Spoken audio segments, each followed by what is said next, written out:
বুকে ধরে যত ফুল ফোটালাম, সে ফুলের কাঁটা ছাড়া কি পেলাম।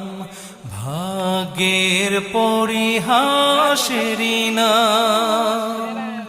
বুকে ধরে যত ফুল ফোটালাম, সে ফুলের কাঁটা ছাড়া কি পেলাম।